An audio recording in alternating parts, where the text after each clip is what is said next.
Hi friends, ఎలా ఉన్నారు అందరూ? బాగున్నారా? బెల్లం గవ్వలు చేశానండి. క్రిస్పీగా, జ్యూసీగా, టేస్టీగా ఉండే బెల్లం గవ్వలు చేశానండి. Easy and simple process. నేను గోధుమ పిండితో చేసుకుంటానండి. ఒక 1/2 కిలో గోధుమ పిండి, 2 స్పూన్ల పంచదార పౌడర్ తీసుకున్నానండి. పంచదార అయితే కలవదు కదా, పంచదార పౌడర్ తీసుకున్నాను. చిటికెడు ఉప్పు వేసుకున్నానండి టేస్ట్ కోసం. ఒక 1/2 కప్ సూజీ రవ్వ తీసుకున్నాను. కొంచెం ఆయిల్ వేసేసి కలిపేసుకోవాలండి. 1/2 కప్ వరకు పట్టిద్దండి సూజీ రవ్వ. కొద్దిగా ఆయిల్ వేసేసుకోవాలి. ఆయిల్ వేసేసుకొని బాగా మిక్స్ చేసేయాలి. ఇక్కడే కొంచెం ముద్దగా అవుతుందో లేదో మనకి ఇక్కడే తెలిసిద్దండి. కొంచెం వాటర్ వేసేసుకొని చపాతీ పిండిలా కలుపుకోవాలండి.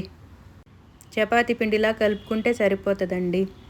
లూజ్గా కాకుండా, గట్టిగా కాకుండా మీడియంగా కలుపుకోవాలండి. ఎప్పుడైనా గోధుమ పిండిదే మంచిదండి. హెల్త్కు మైదా పిండి పెద్దగా మంచిది కాదు. గోధుమ పిండి అయితేనే మన హెల్త్కి కూడా మంచిది.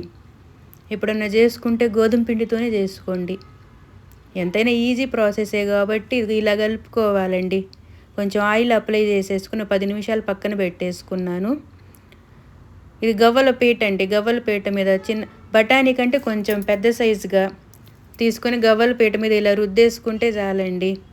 ఈజీగా అయిపోతుంది. మనం ఒక్కళ్ళు ఉన్నా చేసుకోవచ్చు, టెన్షన్ లేకుండా, హడావుడి లేకుండా మనం ఒక్కళ్ళే చేసుకోవచ్చు. బాండీ పెట్టేసి ఆయిల్ మీడియం ఫ్లేమ్లో ఉంటే చాలండి. ఓవర్ హీట్ అవ్వకూడదు. మీడియం ఫ్లేమ్లో అలా కాసేపు ఫ్రై చేయాలండి. గోల్డ్ కలర్ వచ్చే వరకు ఫ్రై చేయాలి. ఇది గోధుమ పిండి కదా, కొంచెం స్లోగా కుక్ అవుతుంది. లోపల వరకు ఫ్రై అయ్యే వరకు ఉండాలండి. లేకపోతే పైన క్రంచీగా లోపల మెత్తగా ఉండిద్ది. కొంచెం నిదానంగా స్లోగా ఓపిక్గా ఫ్రై చేసుకోవాలి. లోపలంతా కుక్ అయ్యే వరకు ఉంచుకోవాలి. ఒక 1/2 కప్పు తీసుకున్నానండి బెల్లం.